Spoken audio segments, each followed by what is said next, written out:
Let's talk anime. Hello and welcome to Brandon's Discuss Anime, the Reckless Amoeba podcast. I am your host, Brandon Horvath, and I'm a bit sick. Joining me on my co-host, Brandon Falinger. I'm one of the few that aren't sick this time, so, keep it over there. I don't want anything over here. And I want to stay healthy. Elias Tokyo. I'm also sick. You also keep it over there. Yay. We could tag this under the sick episode trope. Yes. So... I feel so bad. Look, audience, I'm sorry. I'm so sorry for that terrible joke. So, Brandon, you were telling me about this delicious food you had? Okay, so let me start off with the one that you'll actually enjoy, alright? Okay. Because there are two in this case. I was watching the current one, which, since we're not exactly giving this one a secret, we all watched My Neighbor Totoro for this 30th anniversary. Oh, yeah. So I was watching this, and I decided, I'm gonna go make myself some lunch. I ended up making myself some very, very good teriyaki udon, which I mixed with some steak I had laying around. Oh my god. It was so good. I had it before when I made it in the microwave, because it's like somewhat pre-made stuff, like pre-made noodles and stuff, like I pull out of the freezer. Yeah. I had it in the microwave, and it's not bad there. And this time I'm like, you know what, I'm gonna try the stove instructions. Holy shit, that was good. I loved it. It was so much better on the stovetop. Let me get to the second one, which I have no idea how you're going to react to this as the food connoisseur you are. Yes? Let me put on my snob glasses.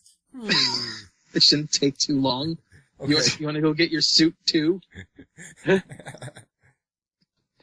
Maybe you want to go to a cinema as well. Oh, God.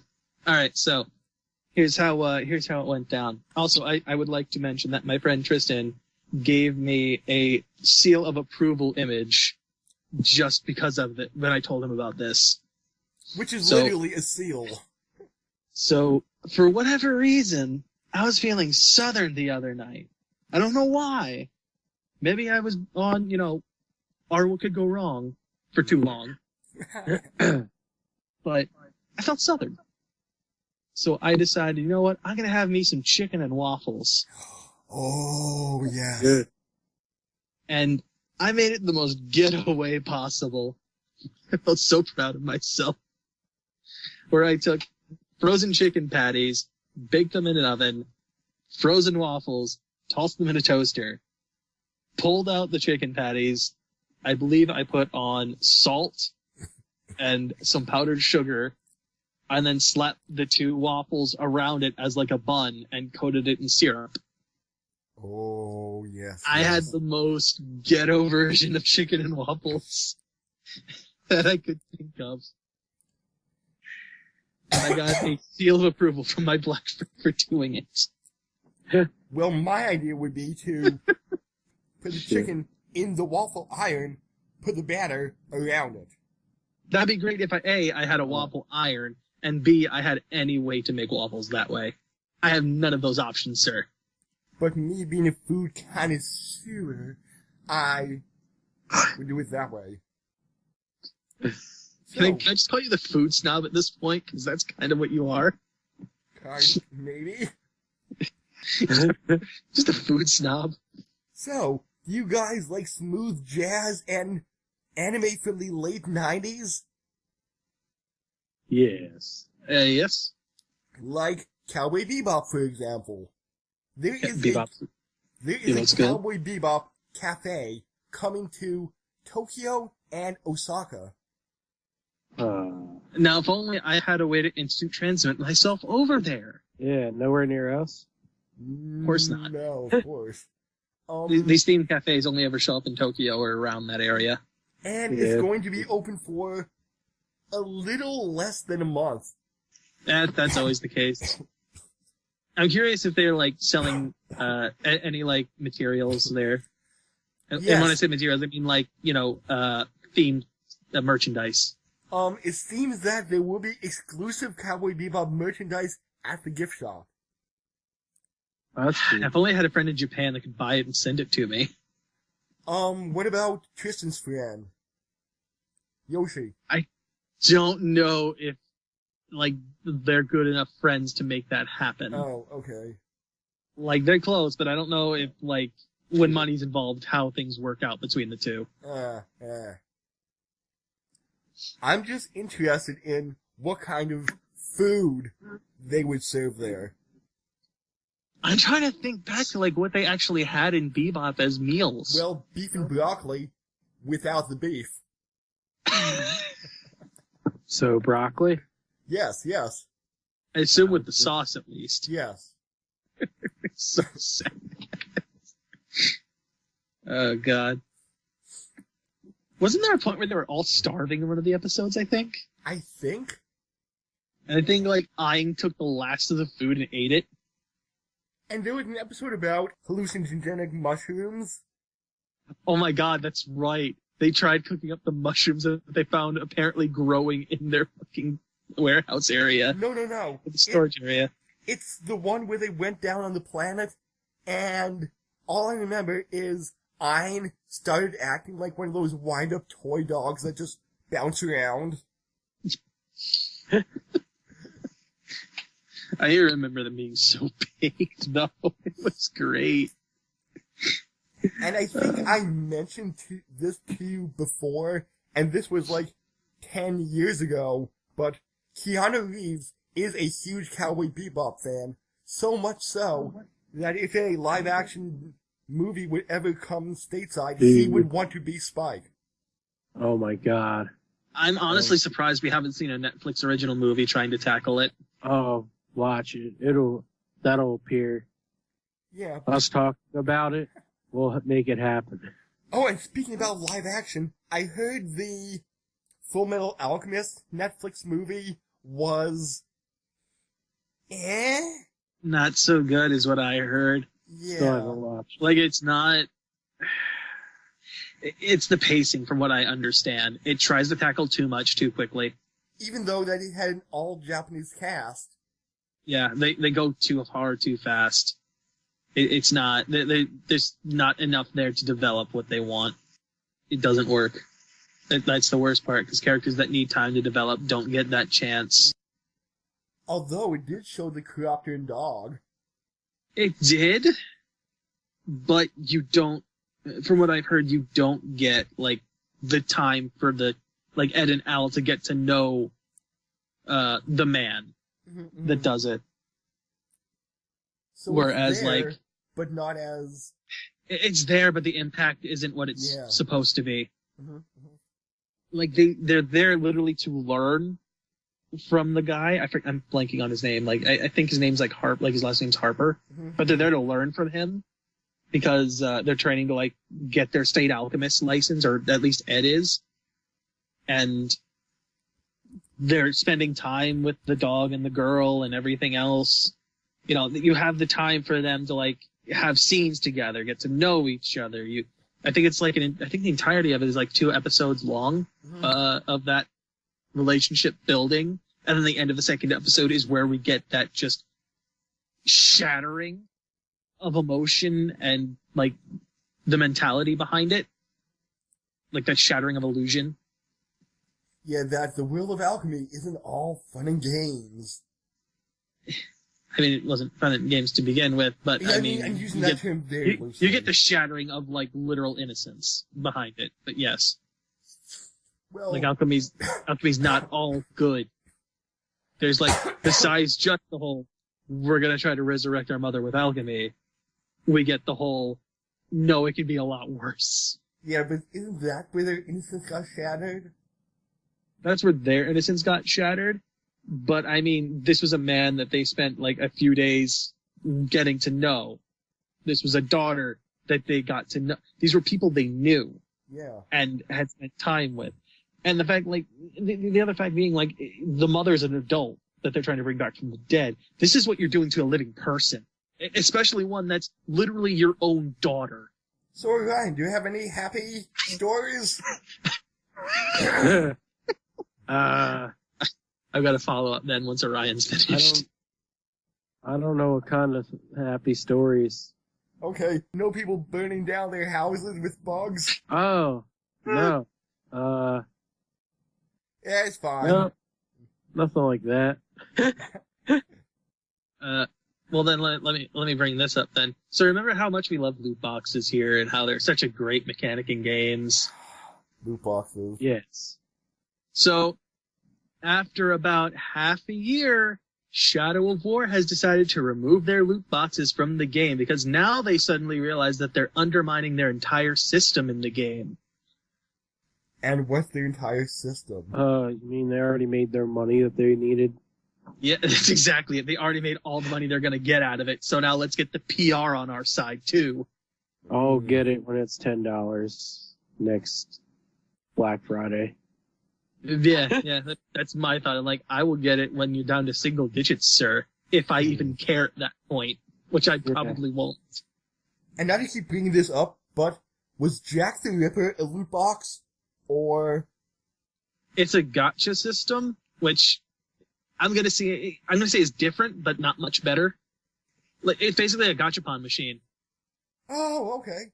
That's essentially what it is, just with digital stuff rather than physical. And that was one of the most rare ones in the... It was literally a limited time release at the moment when I did everything. Oh, okay, when you did your spending. And I think like a month later she came out permanently, but still as a ridiculously rare drop. Like, the rarity doesn't change, really. Supposedly there's a rate up chance when that special was going on, but, you know, here's the best part too. Ever since I did that, I haven't been able to get anything higher than like a 3-star servant. 3 stars are in the middle of the road. Like 4 and 5 are the best ones. Ever since I feel like after doing that, it's altered my chances somehow of getting anything. So either it's now going to wait until it starts evening out somehow, or I'm just in a really shit luck position with the free-to-play model. Free-to-play. I mean, it's not all bad. They have events fairly often, and usually those events involve giving you like a 3-4 star servant. Yeah. And then they'll max that servant out completely. But still, like, some of the best ones are 4 stars. They're 5 stars, and it makes me sad that I can never get them. Because my luck is apparently shit now. Okay. Now, let's go into our movie of the night. My Neighbor Totoro, in honor of the 30th anniversary of the movie, that is coming out tomorrow as of the dropping of this podcast. Totoro, Totoro. I think Andrew was blaring the soundtrack during one of our recording sessions like 8-9 months ago. It wouldn't surprise me. Yeah, and I'm like, no, turn it off. We can't be copyright claimed. It will happen. It will be fun. Oh, God. All right, so I do have one small thing I want to bring up that I had a little bit of an issue with. I'm bringing this up now because it was right at the beginning, is that I don't care for that opening song. I don't care for it as it stood in that opening, is what I should say. It worked well when they used the song again, like, during the animation and everything. I don't like it on that first initial, startup. And I think it's because I didn't care for the animation that went along with it either. It just seemed kind of like, I know it was just there to show the credits, for the most part. I just don't think it was that good. And did you listen to the Japanese dub or the English dub? I went with Japanese. It was the easiest one for me to find. Okay, speaking about dubs, do you know who did Frank? Okay, I kind of said the answer. Frank Welker did Totoro. Oh, yeah? Of course, Frank Welker did Totoro. He does, like, animal sounds for everything. I'm surprised that they would even go to the trouble of replacing it. It's not like Totoro says anything. Well, he does roar like 8-9 times. Yeah, he roars and he yells, but I don't see a reason to replace it with a different actor. That seems kind of asinine. Yeah, but when I was like, they redubbed Totoro. Frank Welker? I'm like, why didn't I think of that? I'm asking why they would... The only other thing I can think of is just, I guess, recording conditions, like to keep them consistent, maybe? Yeah, because the movie is, I think it was like 20-ish years old when they did the redub. of it. Yeah, I know. I'm just trying to think of like the only thing I could think of was this the redub or the initial dub? The redub. Okay, that's why. Totoro I was is gonna say like the initial dub in English. I would be questioning why. Yeah, Totoro is unknown in the initial dub, Okay, which was 89, I think. I don't remember, but Did you watch the Japanese or the English dub, Ryan? The English. Okay. so here's the one thing I want to bring up because I watched the Japanese version. So out of curiosity, all right. So what are the two girls' names in the English dub? The same. Are they the same? Yeah, They're both, it's Satsuki and Mei. Yeah, Okay, Satsuki. I was curious. Because depending on who dubs things, they might change things to be more American. Then again, it was Disney, and It was. If I remember, in Ponyo, they kept everything like Japanese names. Yeah, but Ponyo is more current. I was thinking like this is a 90s, like changing. When did Ponyo sound? That came out. I thought that also came out in like the early 90s. I think that was 2007 or 8. Really? I think it was later. I want to say 2012. Really? I'm pretty sure it was. It's been recent. Hold on, let me check this. Now I'm curious. 2000. All right, so between where we thought. Well, actually, that's a little closer to you. That's the USA duo. So let's call it a good. I thought it was I thought it was a completely international drop at the same time, but I could be wrong. Nope. US was about a year later. Japan, July 19th, 2018. 2018? I mean, sorry, 2008. I'm sorry. I was gonna say, there's a drastic difference in what I think you want to say and what you actually said. I blame my sickness. This is just you normally. Don't blame the sickness. I am down with the sickness. Da-na-na-na. Are you hallucinating with the sickness? Oh. Ooh, ah. All right, but yeah, getting back to what I wanted to say was, it seemed like Mei, at least in the Japanese version that I watched, it almost sounded like she was recording in a different room. Like it wasn't the same studio that everyone else had recorded in and done the voice work for. Like, I swear I could hear like echoing at certain points when she was screaming.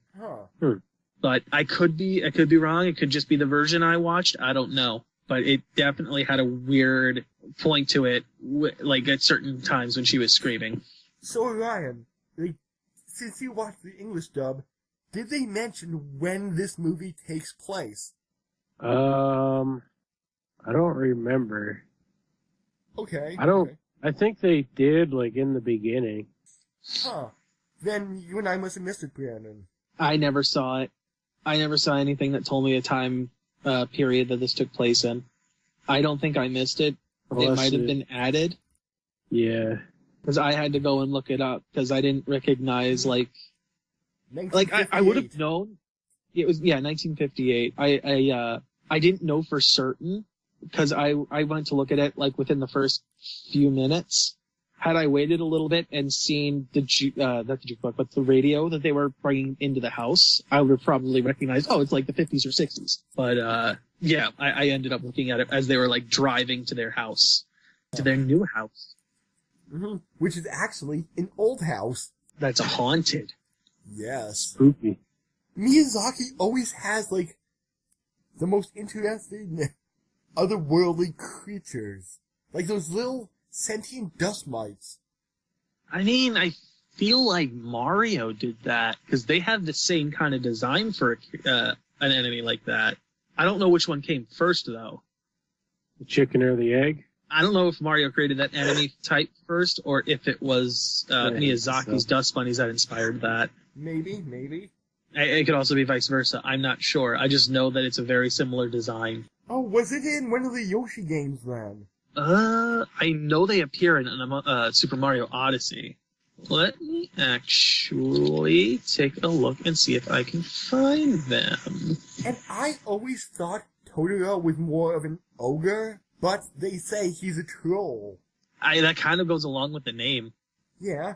Or, in the case of one of my favorite movies, Goblin.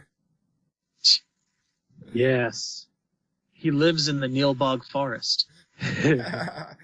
Nilbog! This goblin spelled backwards! When did Totoro come out again? 88. April 88. Alright, so the Mario enemy I'm thinking of is called the Fuzzies, and they came out in 1990. So Okay. 2 years after Totoro. Oh, like the hallucinogenic spores. I don't even know, I don't think that's what they are. I always thought they were like spiky things. But yeah, these things. What do they call it? They're like odd parasitic enemies that debuted in Super Mario World.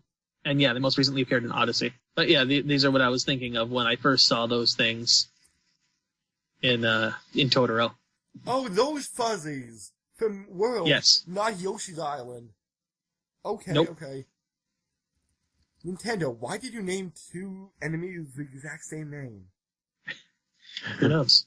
That'll be one of the mysteries we'll never solve. Yes. Unless, one of the Nintendo people decides to tell us. Yes. So, what all do we want to get into here involving Totoro besides just, like, general questions? Because, I mean, like, the themes of this are clearly the themes that are in the vast majority of Miyazaki films, which is the whole, respect nature. not just respect nature, but living in harmony with nature. I honestly just want to know where they got the idea for the cat bus thing. They were very high. Because that shit just threw me for a loop.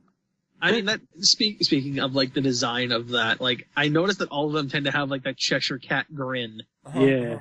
So I want to say that's Alice in Wonderland. I think Miyazaki made a short film sequel to this, like May and the Kitten Bus. Mm-hmm. But, like, that was at some Miyazaki museum, so I have no idea if it's floating around online or in some Miyazaki DVD or something like that. Oh, man. And did you Like- see Totoro in Go. Toy Story 3? I have not actually seen Toy Story 3. I think I remember seeing them, actually. I forget the name of the little girl that's, like, going to be the central character, but she has a bunch Oh. of stuffed animals, and one of them is Totoro. Is it Totoro? Is it outright Totoro, or is it a knockoff of Totoro? No, it is. Totoro. Yeah. I'm curious how they got the license for that. Like, whether it was... I think, like, John Lasseter is friends, I'm not too sure if, like, good friends with Miyazaki, so... okay. So they're like, hey, we are part of Disney, we are going to dub a lot of your movies into English, bring them stateside, hey, why don't we return the favor and maybe give us the license to show Totoro? It could also be that, like, the fact that it's Disney itself that they might be able to Yeah. pull that string. Yeah. Oh, and I just remember on one of the special features of one of the DVDs, John Lasseter meeting Miyazaki, and there he's like, arms wide open, Miyazaki-san, how are you? Going in for a hug, and the look on Miyazaki's face is, my god, this man wants to hug me. I mean, you don't invade personal space in Japan. It's one of the cardinal rules. Like, personal space is a biggie over there. Oh, man. But, yeah, no, we obviously, apparently Totoro is what? He's supposed to be like the god, not god, but like the guardian spirit of the Yes, forest yes. or something like that, right? So one of my questions is, that whole, was it a dream sequence or was it not when they had like the giant tree growing in their backyard? I would say half dream. Maybe like the fact that they were dancing out there in the forest with Totoro, they actually did that. But the fact that they grew the tree as large as it did was some kind of forest illusion magic. Like, my biggest question until it was kind of revealed that it was maybe there's somewhat of a dream sequence was like, how does the father not notice that the moon's literally been blotted out of the sky at this point? But then again, in the end, they actually did find the corn. The corn, which, as I questioned with you earlier, before this all started, was, does corn actually grow in Japan? Like, is it native? The answer? No. Apparently it was brought over by the Portuguese in, like, 1500 something. Although they probably do grow a little bit of corn, it's probably like the vast majority comes from America. It's probably only like personal gardens that do Yeah. that. They probably just stick to what they export the best. Like But rice that's like and getting, soybeans. yeah, that's getting into the economy of everything and stuff, which, as fun as that might be to talk about, I feel like it's going to be dry. So my other big question, right, that is never actually answered is, what was May's problem when she was with Nanny?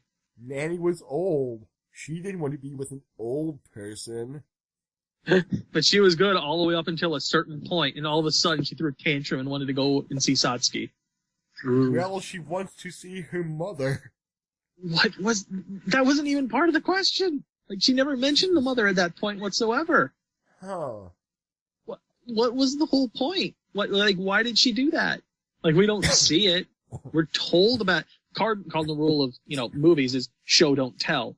We're being told that she was like that. Well, she's 4 years old, so... Actually, speaking of which, how...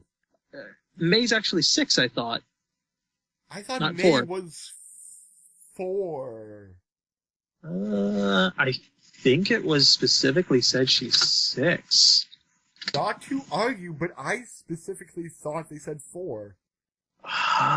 No, it is 4. Maybe I'm wrong. Apparently I'm wrong, I should say. Then how No, old it is is 4. Satsuki? That was going to be my next question. I would maybe say like 8 or 9? Like, my initial thought was 12 and 6. Oh. Like, that was my initial thought. Obviously, I've been proven wrong when it comes to May. Look this up, because I don't know. I'm trying to look this up. Hold on a minute. Do they have voice actors? I don't see...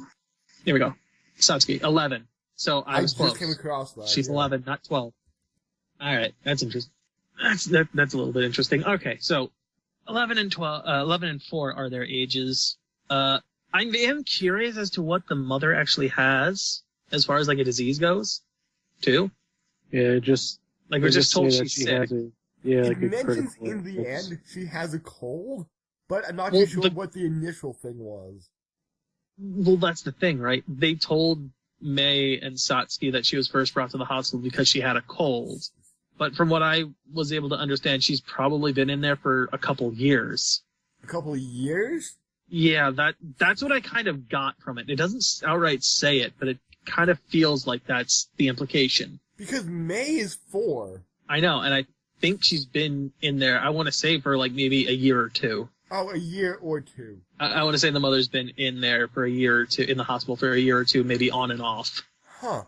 And interesting Maybe thing, on and off. the English voice cast of the 2005, there were different dubs made by the same people earlier. Okay, but Dakota Fanning and her sister voiced Satsuki and May. So, interesting that they picked sisters to voice sisters. I mean, I think it's a good idea, because you get that Yeah. you get that inherent kind of like similar voice to a degree from siblings like that. But it's one of those. It's always interesting too, because I feel like up until the end, Satsuki's also not worn, like none of them actually have worn anything different throughout the entirety of the show or movie until like the very end, where I think Satsuki's got on something different. I think it's only been a few days since that. Longer. It's been longer, because what was it? I think it's at least a couple weeks is how the movie takes place. Yeah, like I think it's less than a month, but it's like 2 weeks, I want to say, because there's like a mini time skip at some point. I forget exactly when it happens, but I'm pretty sure there's like a mini time skip of like some days have passed by. And then, well, here's the other question too. Whose sandal? Like at the end, whose sandal was in that pond? Some unfortunate child. So, someone, no, we're just going to call off the search. There's probably somebody still dead in this pond, some little child, but we're going to call off the search. That's what I 'Cause thought. it's not May. That's what I thought. It's like, oh, it's not May. Hey, toss the sandal back in. We're done here. Oh, also, here's something I wanted to mention too. Speaking of sandals, I forgot about this, but, so, Are you when going on a luxury Satsuki's- cruise? no, when Satsuki's running back to find out whether that sandal is May's or not, right? She takes off her own sandals because they're either hurting her feet as she's running, or they're getting more damage than they need to be, or even slowing her down. So she's running in bare feet, and she has both sandals in her hand, right? Like one sandal in each hand. She finally gets back, finds out, and confirms that it is not, in fact, May's sandal at the pond. And then when she runs off to go and look for Totoro, she suddenly has lost those sandals completely. Maybe she dropped them to improve airspeed velocity? I mean, the thing is, they're completely gone now. Like, from one scene to another, it's like, wait, hold on, what? Where did they go? You had them in your hand when you got to the pond. Now all of a sudden you're running away without them. Did it show that? Because I didn't see her letting go of them. Because I'm pretty sure the screen was cropped so that it's, like, above her arms, so you don't see them in her hands, or don't see the hands in general. But the question still remains, your shoes are gone now, right? You no longer have these sandals. Did you leave them behind? Did Nanny, like, see you run off and just be like, well, she's gone now. I'm going to hold on to her sandals until she comes back. We don't get that. I did notice there was some tension between Kanta and Satsuki. Yeah, like relationship tension, yes. Yeah, so 5 years down the line, I wouldn't even be surprised if they started dating. Maybe, maybe not. Who knows, right? Like, obviously, Kanta doesn't know what he feels at that point. Yeah. It's why he acts so awkwardly about it. Yeah, he's like, "You're spooky, you live in a haunted house." And then by the end, what can they do to help you? I mean, he's been put into a situation that's could technically be dire. He doesn't know himself. Between having to call and figure out what's going on with Satsuki and May's mom and May running away. Speaking of which, where was May when they found her, right? She obviously wasn't on the road to the hospital. She got lost at some point. Satsuki followed that point. I the think route to the hospital. She was near a forest. She was sitting on like one of the Guardian statue things by a road. So I'm curious, like, did she get lost in like somewhere along in the rice field somewhere or what? Maybe. Granted, now that I'm thinking about it, it's kind of foreshadowed that that's going to happen because she loses sight of Satsuki and Kanta when they're going to, get the phone and call her dad. Oh, yeah. So there's a little bit of foreshadowing there that I hadn't even thought about, but it's there. Oh, I never realized that either. Also, I have never seen a scarier goat. Like, of all the things I thought that somebody would animate in a scary way, a goat was not going to be one of them. Really? The freaking gaping maw and the teeth. I'm like, oh my god, you're like trying to make this a horrifying looking animal. Well, it's viewed from the perspective of a 4-year-old, so... I mean, that's a fair point, but still, I'm like, it's a goat, of all things. It's like, no, it's my corn! I don't know why, but it's the fact that the teeth have spaces between them that makes it even more disturbing, I guess, to me. For whatever reason, that makes it more disturbing. Like the fact that each individual tooth is spaced out. It's weird. And I don't know why I don't like that. Totoro in the rain, with a leaf protecting his head. That was hilarious.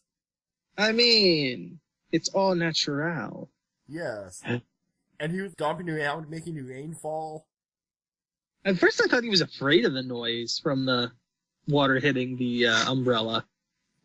Maybe a little bit at first, but he's like, "Hey, this is fun." Then he really enjoyed it. Yeah. And then my other question is, why doesn't the father question where his umbrella is? Oh yeah. Like they never get that back, as far as I know, unless it pops up in the background again somewhere. Yeah. He doesn't question the fact that his umbrella is just gone. Oh my god. I just reading around here, and Terry Gilliam of Monty Python ranked this movie number 1 as a series of greatest animated films. I mean, when was that done? 2009. Out of the 50 greatest animated films, this was number 1. Okay, that's fair. I was gonna say, like, if this was done in like the 90s, you don't have very much to go on there as far as quality goes. I mean, to be fair, it's one of those things, right, where this movie's got its somber moments, it's got its quiet moments. There's points where there's, like, next to no dialogue or even no sound going on. And yet, if you want to look at American movies, there's never any of that. There's never those somber moments. There's never those quiet moments. It's always action. It's always sound. It's always noise. It's always in your face about everything. And that's why, like, anime kids' movies are better than American kids' movies? That depends on what you're looking at as far as your definition of good, I think. Okay. Like, you can tell me, like, specifically where they're strong and where they're not, on either side. But I can't generalize which one would be better overall. Yeah. And that's in part because I haven't grown up in that culture. Mm-hmm. Like, I'm sure there's garbage over in Japan that's animated in movies. Yeah.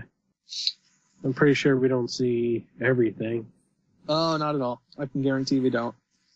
All I remember, like, the one anime, well, it's not really anime, series that I'm seeing was, what was it? The Fakuns, it was entirely done with mannequins. It just seems so weird to me, but not fun weird. More like, what the hell is going on type of weird.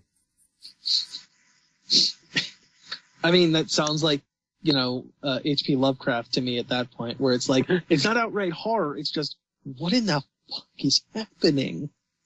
Where I'm just sitting here like, what's going on? Oh. This doesn't seem normal. That's another one we could do. Okay, thanks for reminding me. Actually, speaking of which, and this won't be out by the time this premieres, but there's a point in the game that we're playing between the two arcs in Dragon Ball FighterZ where it's like, it hits that kind of creepy-ass moment where we get into that forest and we just see a bunch of hanging bodies. Oh. And I'm just like, what's going on? That's not creepy, that's a little bit more disturbing. For me, that's kind of the same metric, just a matter of how okay. far up that scale it is. Oh, okay. Like, creepy and disturbing is just, creepy's a 1, disturbing's a 10. It's the same, for me, it's the same scale. But it's that same kind of feeling of, this isn't right, what's going on? Oh, man. So I will also mention, and I probably should have said this the first time, this is my first time seeing My Neighbor Totoro, which, Really? for any Miyazaki fan, this is a cardinal sin, I'm assuming. Really? This is the first time I've actually watched My Neighbor Totoro. Have you watched, like, all the others? Except for No. Porco Rosso? God, no. No, I haven't watched everything. I've watched a good chunk of it, but not everything. I've seen a lot of them. Like, I know I've been meaning to, but I've not watched Graveyard of the Fireflies either. I don't think that was Miyazaki. It's not, although I don't know if he had a hand in production of it or not. Since it is Ghibli. Yeah. He might have had a hand in production, but I know it's not his story. Yeah, I heard that's pretty tear-jerking at some points. I also haven't seen Castle in the Sky. Oh my god! What the hell is wrong with you? I don't think I've seen Look, that. I want to say that. I might have seen it once way back when I was younger. I don't remember. Like, what was it? I was watching a review of it at one point, and they're like, I remember this point, but I don't remember if it was an advertisement for it, or if I've actually watched it, and I'm remembering bits and pieces. Like, I've watched Kiki's Delivery Service, I've watched Spirited Away, I've watched Howl's Moving Castle, I've watched, like, those are the three main ones I remember a lot, because those are the ones I constantly would watch when they came on. I've watched Princess Mononoke. I'm trying to remember the other ones, and I'm blanking on the names at this point. But I know I've seen a good chunk of them. I haven't seen Ponyo. You have not seen Ponyo. I have not seen Ponyo, only because I wasn't too interested in the storyline of it. Oh my god. It's kind of Little Mermaid-esque. That's kind of why I didn't really care for it. But come on, Matt Damon is in it. Matt Damon. Matt Damon. And I think Tina Fey may be in it too. Oh, really? Yeah. I think the other part was because I would have preferred to seen it as like a full, what's the word for it? The Japanese version rather than the English version. Okay. What else is The Cat Returns? I have not seen. That's also a fun one. I know one time on like spring break from college, Rachel showed me all the Miyazaki films, or like a bunch of them, and we had like a marathon. That'd be good. Fun. I haven't seen Whisper of the Heart, I don't think. Is that the The latest character one? looks familiar. What's that? Is that the latest one? No, that's from 1995. Oh. I The know Wind Rises. Yeah, I think that's the most recent one. And I haven't seen that. Yeah, I know there's one coming out in 2020. I will say that, no, that's not the most recent one. Although that one looks like one I'd be interested in. The Wind Rises. The name sounds really good. I heard it's less fantasy than most of Miyazaki's works. Yeah, and I prefer that. Obviously, Porco Rosso, The Secret World of Arrietty, I have not seen. I know he had his hand in a Lupin the Third movie. The Castle Tales of Princess Kaguya. The Castle of something. Grayskull. From Up on Poppy Hill, haven't seen that. There are a lot more here than I thought. Then again, I don't know if all of these are movies or if these are also just shorts. Like May and the Kitten Yeah, Bus is a listed lot here. of them may be shorts, too. That might be why I haven't seen them. The Castle of Oh, Pompoko! I forgot about this one. Cagliostro. I've seen Pompoko, but it's been a long freaking time. That one's like years I ago. don't think I saw Pompoko. Ryan, did you see any other What about Miyazaki Tanekis? films? I think Howl's Moving Castle and Ponyo, and I know I saw another one. I'm Castle not in the sure. Sky. That one's I really think good. Castle in the Sky was the other one. Yeah. Yeah, I don't remember if I've seen Castle in the Sky or not. It's been so long, I can't remember. It's the one with the orphan girl and the air pirates. Like I said, I remember bits and pieces, but I don't Okay. remember if that's from an ad Okay. for it or if that's for the actual movie that I've seen. Okay. Let's see. Okay, here we go. The Marnie there, When Marnie Was There is the most recent one from 2014. Tale of Princess Kaguya, which I have not seen. The Wind Rises, from Up on Poppy Hill. Arrietty. Ponyo. Tales of Earthsea. That sounds interesting, although that's not Hayao Miyazaki. I think that's his kid, Goro Miyazaki. Yeah. His kid kind of took over for him. Yeah, I'm curious about that one. That sounds like a very interesting title. Howl's Moving Castle, which I know I've seen that one and I like that one. The Cat Returns, never seen it. Spirited Away, yep, I've seen that one. My Neighbors the Yamadas, I've heard of this one. Not seen it, but I've heard of it. Princess Mononoke, Whisper of the Heart, Pompoko, Porco Rosso, Only Yesterday, Kiki's Delivery Service, Totoro, Graveyard, Fireflies, and then Castle in the Sky.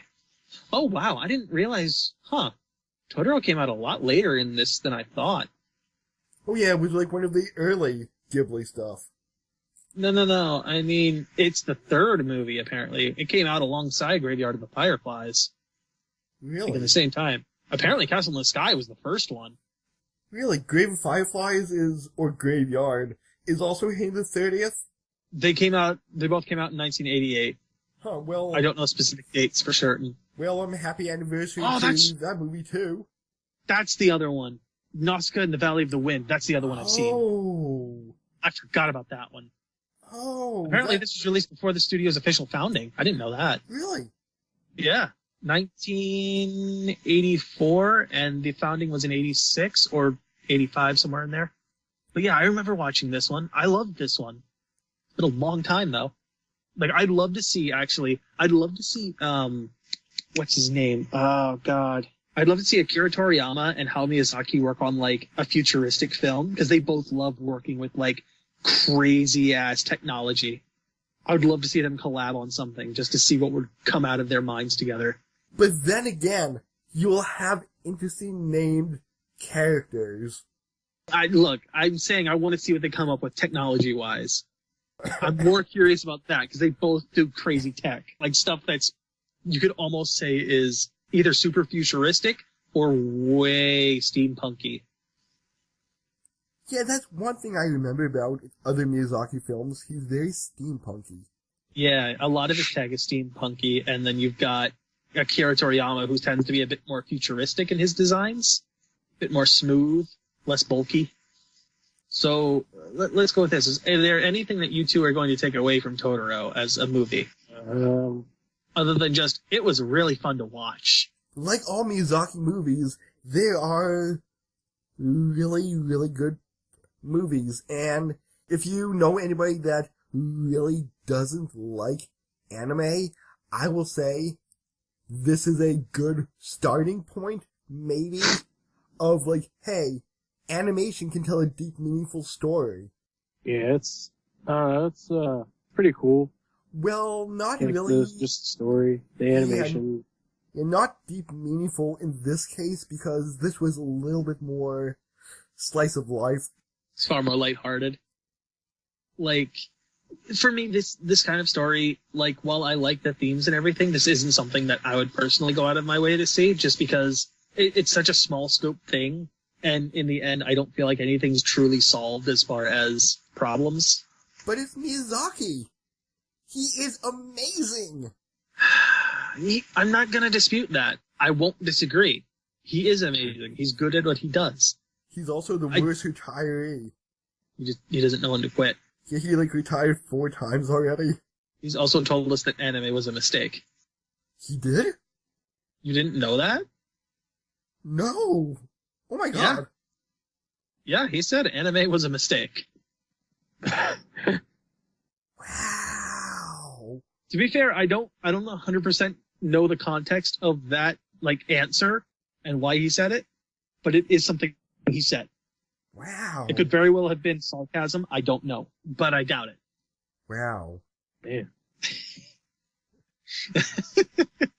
Is he so perfect now? He does animate raindrops wonderfully. Yeah, the animation in the movies are always freaking awesome. Speaking of which, when we first saw that little mini, slightly transparent Totoro, my first thought was holy shit, that had to be hard to do when you literally are not able to use it. When the digital version of doing things is not in existence. Yeah. That had to be a bitch to make look right. And these 3 different sizes of Totoro. You have the mini, the child, and the full-on Totoro. You had white, blue, and gray. Although it's weird because, the sizes were so strange. You had the white one, which is the size of a rabbit. You have Totoro himself, which is a 9-foot monster, I want to say? Maybe. And then, yeah, because we never actually get an image of what Totoro looks like standing next to an adult. I'd have to go back and double check, but I want to say he's 9 foot is what I want to say. Yeah, we could always do size comparisons. Okay, how tall is Sasuke and Mei compared to their dad? And yeah, that would be my thought, and then base that measurement there. But yeah, I want to say he's 9 foot. Yeah, yeah, that seems about right. But then you have the one the next step up from the little rabbit-sized one is maybe 2 foot tall. Where's the other ones in between that size? Between the blue and actual gray Totoro? Huh, good point. There should be another intermediate stage. There should be at least 2, I would say. Because you're jumping from 2 to 9 feet. Who knows? Maybe the cat bus is the intermediary step. It's the missing link. Cat bus is the missing link. So I would give this movie a straight 9.5. 9.5, yeah. I think it's 9.5, 10. I can't agree with 10 just because that would mean it's perfect, and I do not believe any film is perfect. If it's me, and this is mostly because I don't like this extremely small scale slice of life kind of story where nothing's actually solved, where nothing of real importance happens, I'm giving it a 7. And that's mainly riding off of that, the animation is beautiful, and the art style's good, and the sound design and everything's great. I just dislike the story itself in that I don't feel like anything actually happens. But that's a personal choice. Exactly. It's just because of the genre it's under, I would say. Yeah.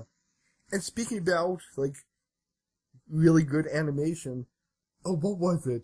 Spirited Away. There's this blob monster. I forget, I forget the name they give it, but as, the main character in there was leaving, they specifically animated waving goodbye.